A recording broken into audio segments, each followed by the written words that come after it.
पढ़ाए थे, आनुवांशिक इंजीनियरिंग कहते हैं इसको, याद है ना? आनुवांशिक अभियांत्रिकी या आनुवांशिक इंजीनियरिंग पहला आपका हेडिंग था, आपको याद होना चाहिए। इसमें क्या किया जाएगा बताइए आप। सबसे पहले आवाज कम कर लीजिए आप लोग। आनुवांशिकी अभियांत्रिकी में क्या किया जाता है, तो किसी जीव के डीएनए में क्या किया जाता है, परिवर्तन किया जाता है। परिवर्तन करके और नए जीवों को क्या किया जाता है, वो बनाया जाता है। समझ में आ रहा है? आनुवांशिकी अभियांत्रिकी में जो है, सबसे पहले जिस जीव का प्रयोग किया गया उसका नाम था इस्चीरिया। इस्चीरिया, और कई जगह किताब में इसको इस्कीरिया लिखा रहता है। बात समझ में आ रहा है? इसी को हम लोग कहते हैं ई कोलाई। क्या कहते हैं? E coli. ई कोलाई क्या है बाबू? एक बैक्टीरिया है। ई कोलाई क्या है बाबू? एक बैक्टीरिया है, एक जीवाणु है। ई कोलाई बैक्टीरिया जब सजीवों के संपर्क में आता है तो यह तेजी से क्या करता है बाबू? गुणन करता है, अपनी संख्या को क्या करता है? बढ़ाता है। अब यही गुण के कारण, ध्यान सुनिएगा, इसी गुण के कारण इसका पहली बार प्रयोग किया गया और इसका प्रयोग करके इससे इंसुलिन बनाया गया। क्या बनाया गया बाबू? इंसुलिन। माने आनुवांशिक अभियांत्रिकी में ई कोलाई बैक्टीरिया को लेकर के इससे बनाया गया क्या बाबू? इंसुलिन। क्या बनाया गया बाबू? इंसुलिन। अब याद रखिएगा, इंसुलिन एक प्रकार का हार्मोन है, न कि एंजाइम है। याद रहेगा, इंसुलिन क्या है? एक प्रकार का हार्मोन है। इंसुलिन एक प्रकार का क्या है बाबू? हार्मोन है, न कि एंजाइम है। याद हो जाएगा। तो यह जो इंसुलिन है, यह मनुष्य में पैंक्रियाज से निकलता है। पैंक्रियाज को हम क्या कहते हैं? अग्नाशय। क्या कहते हैं बाबू? अग्नाशय, या इसी को कहते हैं पैंक्रियाज। पैंक्रियाज में क्या होता है? छोटी छोटी ग्रंथि होती है, जिसको लैंगरहैंस ग्रंथि कहते हैं। क्या कहते हैं? लैंगरहैंस ग्रंथि कहते हैं। लैंगरहैंस क्या कहते हैं वो? ग्रंथि कहते हैं, जिससे इंसुलिन नामक क्या निकलता है? हार्मोन निकलता है। क्या निकलता है वो? इंसुलिन नामक हार्मोन निकलता है। अगर क्वेश्चन को और डीप करेगा तो पूछेगा कि लैंगरहैंस ग्रंथि से तो निकलता है, अग्नाशय से तो निकलता है, अग्नाशयी रस बोलते हैं इसको, अग्नाशय से निकलता है, लेकिन किस सेल से निकलता है? तो बीटा सेल। क्या याद रखिएगा? बीटा सेल से निकलता है। लैंगर से किस सेल से? बीटा सेल से। याद रहेगा, किस सेल से निकलता है? बीटा सेल से। अब बोलिए, इंसुलिन हार्मोन है कि एंजाइम है? हार्मोन है। क्या है? इंसुलिन का सेक्रेशन कहां से होता है, निकलता कहां से है? अग्नाशय के लैंगरहैंस ग्रंथि से। समझ में आ रहा है? और किस सेल से निकलता है? बीटा सेल से। और याद रखिएगा, अगर अग्नाशय से इंसुलिन का स्रावण कम हो जाए, इंसुलिन निकलना कम हो जाए, तो मधुमेह रोग हो जाता है। क्या होता है बाबू? मधुमेह। मधुमेह रोग को हम डायबिटीज या शुगर रोग कहते हैं। समझ में आ रहा है? मधुमेह को हम क्या कहते हैं? डायबिटीज या शुगर रोग कहते हैं। समझ में आ रहा है? कई जगह इसे चीनिया रोग भी कहा जाता है। तो यह होता है कब? तो जब हमारे शरीर में किसकी कमी होती है? इंसुलिन की कमी हो जाती है, तो हमें बीमारी कौन सा होता है? मधुमेह। तो जो सबसे पहला बार आनुवांशिकी अभियांत्रिकी के द्वारा जो हार्मोन विकसित किए गए, वो बनाया गया क्या बाबू? इंसुलिन। किस जीवाणु के प्रयोग से बनाया गया बाबू? क्यों बनाया गया? क्योंकि इसमें तेजी से क्या होता है? गुणन होता है। इसके डीएनए को निकाल करके, अच्छा बाबू, जीवाणुओं में जो अंदर डीएनए पाए जाते हैं उसे प्लाज्मिड कहते हैं। क्या कहते हैं? प्लाज्मिड। याद रहेगा। अब उस प्लाज्मिड को दूसरे प्लाज्मिड से क्या करेंगे? ला करके जोड़ेंगे, और जोड़कर हम कौन सा हार्मोन बनाएंगे बाबू? इंसुलिन हार्मोन बनाएंगे। कौन सा हार्मोन बनाएंगे बाबू? इंसुलिन। इंसुलिन के कमी से कौन सा रोग हो जाता है? मधुमेह। अच्छा एक बात बताइए बाबू, आजकल तो भारत के अलावा अन्य कई देशों में यह बीमारी सर्वमान्य हो गया है। बात समझ में आ रहा है? अब याद रखिएगा, पहले के जो बुक बने हैं उसमें इसको आनुवांशिक नहीं बताया गया था, लेकिन अब जब नया बुक आप पढ़िएगा ना, जो नया एडिशन पढ़िएगा, तो उसमें जो मधुमेह है ना, मधुमेह रोग को आनुवांशिक रोग भी लिखा रहेगा। समझ में आ रहा है? क्या लिखा रहेगा? आनुवांशिक रोग किसे कहते हैं? जो माता पिता से क्या आ जाए, बच्चों में, संतान में आ जाता है, उसे क्या कहते हैं? आनुवांशिक। पहले इसको आनुवांशिक में नहीं गणना की जाती थी, लेकिन अब देखा जा रहा है कि इसे आनुवांशिक भी लिखा जा रहा है कई जगह। तो आप लोग देख लीजिएगा, जो नया एडिशन बुक है ना, जो नया छपा हुआ बुक है, उसमें मधुमेह को क्या बताया गया बाबू? डायबिटीज को आनुवांशिक रोग भी बताया गया है। अब देखिए बाबू, जब इतना लोग जो है एक रोग से ग्रसित हो गए, तो हमें दवा की आवश्यकता क्या पड़ गई? ज्यादा पड़ गई। दवा की आवश्यकता क्या पड़ गई बाबू? ज्यादा पड़ी। अब ज्यादा पड़ने के बाद क्या किए हम? जैव प्रौद्योगिकी का उपयोग करते हुए आनुवांशिक तरीके से आनुवांशिक रूपांतरित जीव को क्या किया हम लोग, जिसको हम क्या कह रहे हैं? इकोलाई बैक्टीरिया कह रहे हैं। जीवाणु है तो इसको क्या कह रहे हैं? बैक्टीरिया। इसके डीएनए से, इसके शरीर के अंदर के चीजों से हमने क्या बनाया बाबू? इंसुलिन बनाया। कहां बनाया? तो इंजीनियरिंग में। अगर हम किसी जीव के डीएनए को, जैसे मान लीजिए कहीं गाड़ी का इंजन बन रहा है, किसी गाड़ी का इंजन बन रहा है, तो हम लोग कहते हैं कि वह इंजीनियरिंग वर्कशॉप है। क्या है? इंजीनियरिंग हो रहा है। गाड़ी का क्या हो रहा है? स्ट्रक्चर बनाया जा रहा है। बात समझ में आ रहा है? तो उस प्रकार अगर हम डीएनए का स्ट्रक्चर बना रहे हैं, चाहे नया चीज किसी जीव से डीएनए निकाल रहे हैं, तो उसको भी हम क्या कहते हैं? अभियांत्रिकी या इंजीनियरिंग कहते हैं। समझ में आ रहा है? हम जीव के डीएनए में क्या कर रहे हैं? या तो कम कर रहे हैं, या उसको अधिक बढ़ा रहे हैं, या उसके डीएनए से कुछ नया चीज क्या कर रहे हैं? डेवलप कर रहे हैं। तो हम कहाँ कर सकते हैं? इसको हम कर सकते हैं आनुवांशिक अभियांत्रिकी में। कहाँ कर सकते हैं बाबू? आनुवांशिक अभियांत्रिकी में। किसी को कोई दिक्कत है? तो आनुवांशिक अभियांत्रिकी क्या है? आनुवांशिक इंजीनियरिंग है। आनुवांशिक अभियांत्रिकी ही क्या है? आनुवांशिक इंजीनियरिंग है। इसमें क्या किया जाता है? तो इसमें कई प्रकार के हार्मोन, कई प्रकार के एंजाइम, कई प्रकार की दवाइयां क्या की जाती है? बनाई जाती है। अब देखिए बाबू, डायरेक्ट अगर हम जीन परिवर्तन कर रहे हैं, डायरेक्ट अगर हम जीन परिवर्तन कर रहे हैं, तो हम उसे क्या कहेंगे? आनुवांशिक रूपांतरित कहेंगे। लेकिन अगर हम उसके द्वारा केमिकल बना रहे हैं, हम उसके द्वारा रसायन बना रहे हैं, केमिकल बना रहे हैं, तो उसको हम क्या कहेंगे? तो उसको हम कहेंगे रासायनिक अभियांत्रिकी। क्या कहेंगे? रासायनिक अभियांत्रिकी। अभी क्या कर रहे हैं बताइए? अभी क्या कर रहे हैं? हम डीएनए में परिवर्तन कर रहे हैं। क्या कर रहे हैं? डीएनए में। तो क्या हो गया? आनुवांशिक अभियांत्रिकी। क्या हो गया?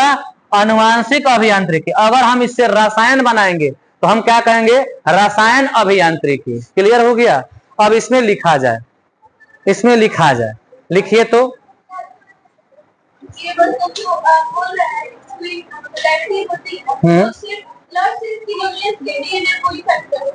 देखिए, शुगर जो होता है वो सीधे ब्लड को ही प्रभावित करता है, ब्लड में ही होता है। कौन सा सेल? अब सारी कोशिका, ब्लड की जो सेल है, अगर ब्लड में आएगा तो सारी कोशिका को क्या करेगा? प्रभावित करेगा। और बोलिए। कहने का मतलब ये है कि पहले के बुक में ऐसा कुछ नहीं लिखा गया, अभी के बुक में लिखा जा रहा है। हो सकता है कि हमारे वैज्ञानिकों ने कुछ पुष्टि की, कुछ जानकारी इकट्ठा की हो कि आनुवांशिक रूप से, अगर मान लीजिए जैसे आप किडनी को देख रहे हैं ना, किडनी जोड़ा में पाया जाता है, पाया जाता है ना, किडनी जोड़ा में पाया जा रहा है। तो किडनी का जो सिस्टम है, किडनी का जो सिस्टम है, क्या ये आनुवंशिक हो सकता है? नहीं हो सकता है। मान लीजिए आपके पिताजी चाहे जिसके किसी के पिताजी किडनी से क्या है, ग्रसित है, किडनी रोग से ग्रसित है, तो ऐसा तो नहीं है कि उनका लड़का भी किडनी रोग से ग्रसित होगा। समझ में आ रहा है? नहीं ना, नहीं ग्रसित होगा। लेकिन ये जोड़ा में होता है। क्या होता है? जोड़ा में। इसको हम एक जोड़ी कहते हैं, एक जोड़ी कहते हैं ना। एक जोड़ी किडनी कितना होता है? एक जोड़ी होता है। और हमारा गुण कितना होता है? गुण भी कितना में होता है? जोड़ी में होता है। कितना जोड़ी होता है? 23 जोड़ी। पढ़े हैं? 23 जोड़ी। तो संभव है कि जहां जोड़ी वाला सिस्टम है, इसमें से कुछ गुण क्या होता है, पिताजी से क्या होता है, संतान में जाता है, माता पिता से कहा जाता है, वो संतान में जाता है। इसी को आनुवंशिक कहते हैं। तो कई किताबों में पीछे नहीं लिखा गया था कि जो डायबिटीज है वो क्या है, आनुवंशिक है।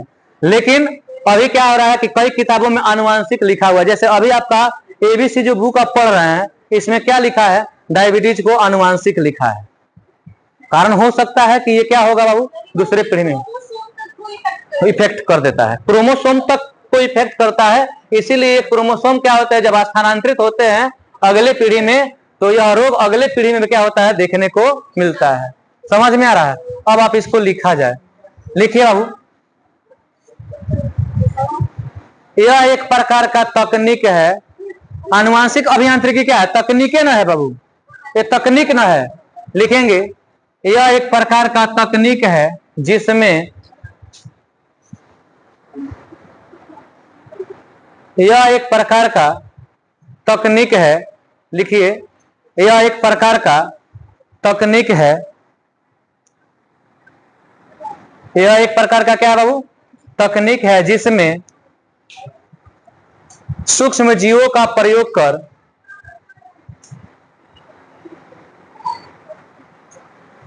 यह एक प्रकार का क्या बाबू?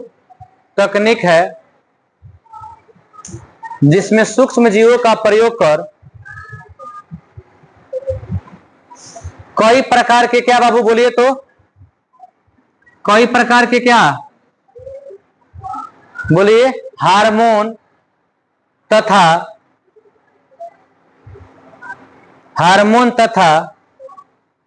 एंजाइम बनाया जाता है। हार्मोन तथा एंजाइम बनाया जाता है।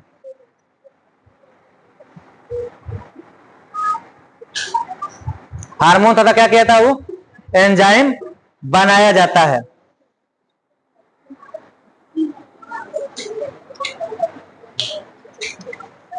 अब आप नोट में इसको लिख लीजिएगा। इंसुलिन को किससे डेवलप किया गया था वो?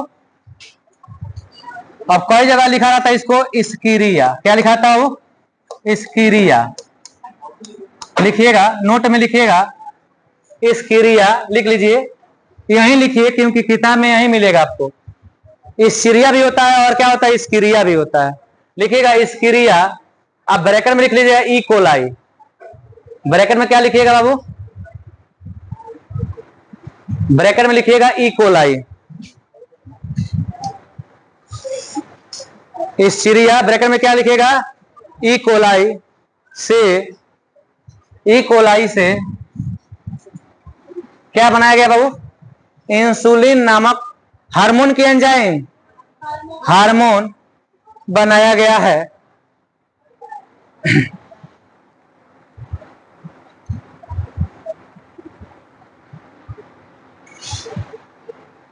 इंसुलिन नामक क्या किया गया बाबू?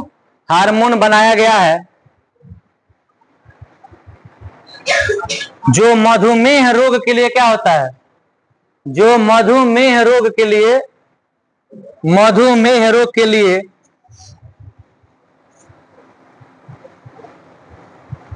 उपयोग किया जाता है। क्या कहता है? जो मधुमेह रोग के लिए क्या कहता है, उपयोग किया जाता है। जो मधुमेह रोग के लिए क्या किया था वो? जो मधुमेह रोग के लिए उपयोग। अच्छा, रोग के लिए कि रोग के उपचार के लिए? रोग के उपचार के लिए, माने उसके बचाव के लिए क्या है, इसका प्रयोग किया जाता है। किससे बनाया गया ये? अच्छा, क्यों बनाया गया? क्योंकि ज्यादा लोग क्या थे, इससे ग्रसित थे, तो दवा ज्यादा मात्रा में चाहिए था, इसलिए इस जीवाणु का प्रयोग किया गया। यह जीवाणु ज्यादा रूप से क्या करता है, गुणन करता है। गुणन में अपने संख्या को क्या करता है, तीव्र गति से बढ़ाता है। समझ में आ रहा है? अब नोट में ये वाला बात लिख लीजिए बाबू। अब एक और नोट लिखिएगा, ये वाला क्या लिखिएगा बाबू, नोट में लिखिएगा, बोले लिखिए। अग्नाशय के, नोट में लिखिए, अग्नाशय के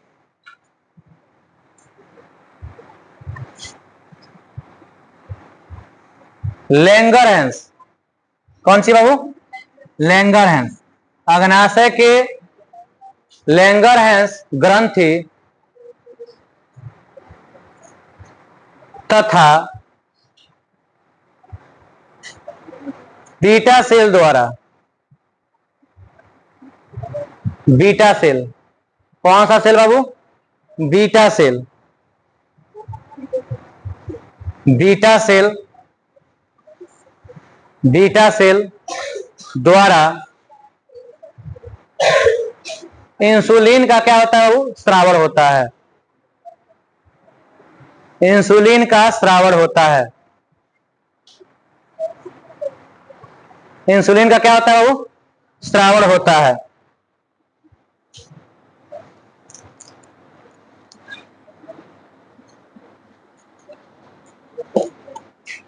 इंसुलिन का स्राव होता है। इंसुलिन का क्या होता है, स्राव होता है। अच्छा, ये वाला टॉपिक समझ में आ गया है। आनुवांशिक अभियांत्रिकी में क्या करेंगे, डीएनए द्वारा क्या करेंगे, चीजों को बनाएंगे। अब बाबू अगला टॉपिक लिखिए, इसी का अगला है रासायनिक अभियांत्रिकी। क्या है, इसको मिटा देना, लिखिएगा, लिख लीजिए रासायनिक अभियांत्रिकी।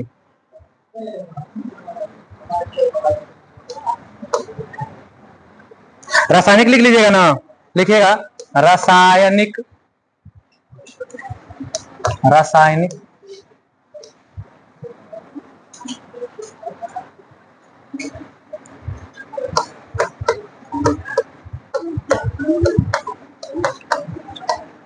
लिखिएगा इसको रासायनिक अभियांत्रिकी, रासायनिक अभियांत्रिकी, रासायनिक अभियांत्रिकी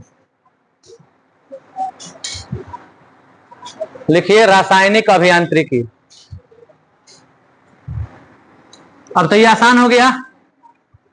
उसमें डीएनए का प्रयोग कर रहे थे, इसमें क्या करेंगे, जीव का ही प्रयोग करके क्या कर लेंगे, एंजाइम वगैरह बनाएंगे। लिखिएगा बाबू, यह एक तकनीक है, लिखिए, यह एक तकनीक है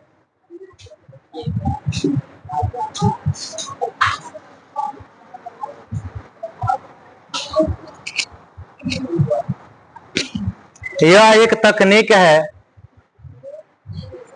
जिसमें रोगाणु रहित वातावरण बनाकर, जिसमें रोगाणु रहित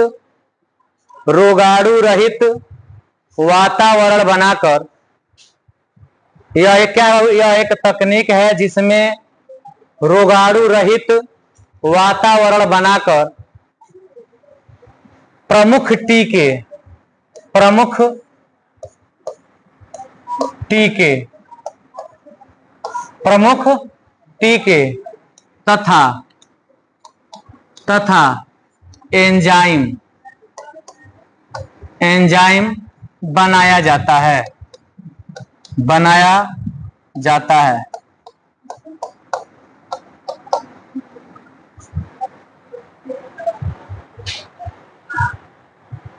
इसका रासायनिक अभियांत्रिकी में क्या करेंगे, केमिकल द्वारा क्या करेंगे बाबू, पहले रोगाणु रहित कर देंगे। रोगाणु रहित मतलब क्या होता है, जहां रोगाणु न आए। रोगाणु किसे कहते हैं, जो रोग उत्पन्न करते हैं उसे क्या कहते हैं, रोगाणु। तो रोगाणु रहित क्या करते हैं, वातावरण बना करके टीके बनाते हैं। क्या बनाते हैं वो, टीके, तथा क्या बनाते हैं, एंजाइम। अच्छा, टीका आप जानते हैं, टीका आप जानते हैं, टीका सबसे पहले किसका टीका बना था, पता है आप लोग को? सबसे पहले टीका बनाने वाले वैज्ञानिक का नाम था एडवर्ड जेनर। क्या नाम था बाबू, एडवर्ड जेनर। और इन्होंने एक टीका बनाया था जिसको हम कहते हैं चेचक का टीका। कौन सा टीका बाबू? चेचक का टीका। याद रहेगा, सर्वप्रथम जो टीका बना था किसका बना था? चेचक का। किसके द्वारा बनाया गया था? एडवर्ड जेनर के द्वारा। याद रखिएगा, इन्होंने देखा कि एक जो ग्वाला है, ग्वाला माने क्या? गाय चराने वाला। बात समझ में आ रहा है? तो उसके गाय के शरीर पर क्या थे? बड़े बड़े फोड़े पड़े थे, घाव हो गए थे। समझ में आ रहा है? और ये घाव जो ग्वाला गायों के साथ में रहता था उसके शरीर पर भी इसका क्या हुआ बाबू? प्रभाव हुआ। जब इन्होंने देखा कि एक ही जो है, एक ही रोग जो गाय को हुआ है वहीं उस ग्वाला को भी क्या हो गया है? हो गया है। तब इन्होंने क्या किया कि उसके मवाद कोशिका से, याद रहेगा, गाय और इंसान का जो वो शरीर पर क्या हुआ था, जो धब्बे बने थे, उसी के कोशिकाओं से इन्होंने क्या किया बाबू? इस टीका को डेवलप किया। अब जो गाय को बीमारी हुआ था उसको हम क्या कहते थे? काऊ पॉक्स। क्या कहते थे बाबू? काऊ पॉक्स। याद रहेगा, वो जो गाय को बीमारी हुआ था उसका नाम क्या था बाबू? काऊ पॉक्स। समझ में आ रहा है? अब याद रखिएगा, काऊ का मतलब होता है, काऊ एक लैटिन भाषा है, इसका अर्थ होता है वक्फा। क्या होता है? काऊ का अर्थ होता है वक्फा। क्या होता है? वक्फा।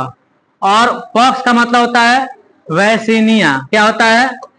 वैक्सीनिया अर्थात वैक्सीन। बात समझ में आ रहा है? वैक्सीन, वैक्सीन को हम टीका कहते हैं। अंग्रेजी में टीके को क्या कहा जाता है? वैक्सीन कहा जाता है।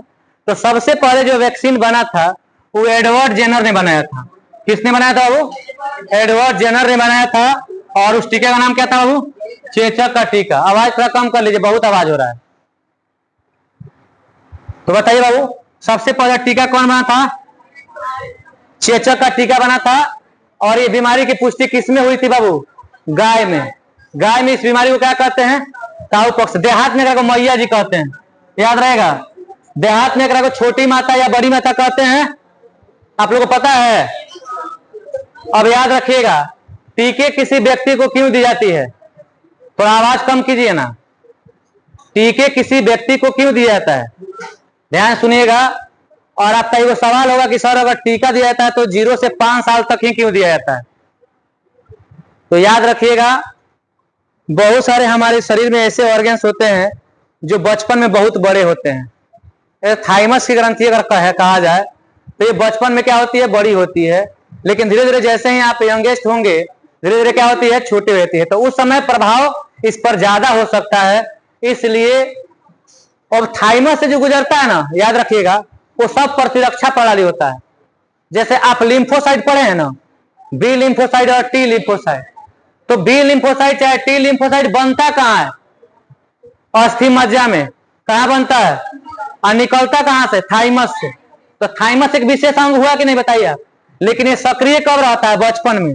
और जैसे बड़े हो जाएंगे तो क्या होगा? सक्रियता इसकी कम हो जाएगी। इसलिए टीका को कब लगाया जाता है? कोई भी टीका को आप ऐसे समझिए तो समझ में आए, जब घर आपका बनता है तो आप ऊपर का दीवार मजबूत बनाते हैं कि नींव मजबूत बनाते हैं? नींव। तो बच्चा जब छोटा है तो छोटे अवस्था में ही उसका नींव अगर मजबूत कर देंगे हम, तो उसके पहले हम क्या करते हैं बाबू? ये सारे टीके को क्या करते हैं? उसको लगाते हैं 0 से 5 साल तक की अवस्था में। क्या उसके बाद ये टीके लगते हैं क्या? नहीं। हम लोग को टीके काहे नहीं लगते? क्योंकि अब हम अगस्त हो गए और हमारी जो उस समय की क्षमता थी वो अभी क्या हो गई है? खत्म हो गई है। वो जो ऑर्गन्स थे वो क्या हो गए हैं? शिथिल पड़ गए हैं, छोटा पड़ गया है। समझ में आ रहा है? इसलिए बचपन में ही क्या किए जाते हैं? टीके दिए जाते हैं, ताकि जीवन भर वह टीका, जिस बीमारी के लिए टीका लगा है उसकी क्या कर सके? रक्षा कर सके। समझ में आ रहा है? अब याद रखिएगा, पहला टीका कौन बना बाबू? चेचक का। किसने बनाया था? किसमें रोग की पुष्टि हुई थी? काऊ पॉक्स। काऊ में, गाय में हुई थी। और गाय से रोग किसमें आया था? इंसान में। याद रखिएगा, जो आप देहात में मैया जी कहते हैं, माता जी कहते हैं, ये रोग सबसे पहले किसमें आया था बाबू? इसके लिए टीका कौन बनाया? एडवर्ड जेनर ने। याद रहेगा। अब देखिए बाबू, दूसरा टीका जो बना ना, दूसरा जो टीका बना, ये टीका आप शायद पढ़ाए हैं आपको, 1885 में बना। कब बना बाबू? 1885 ईस्वी में लुई पास्चर ने बनाया। क्या बनाया बाबू? लुई पास्चर ने। लुई पास्चर ने कौन सा टीका बनाया था बाबू? याद रखिएगा, ये बनाया था रेबीज का टीका। किसका बाबू? रेबीज का टीका, याद रहेगा। और रेबीज कहाँ होते बाबू बताइए तो? कुत्ते के लार में, कुत्ते के क्या बाबू सलाइवा में रहता है। और याद रखिएगा एगो बात, कुत्ता जब काटता है ना तो रेबीज तेजी से क्या करता है? ग्रो करता है, आपके शरीर में वृद्धि करता है। और याद रखिएगा रेबीज हमेशा सघन जगहों पर रहना पसंद करता है। सघन यानी कि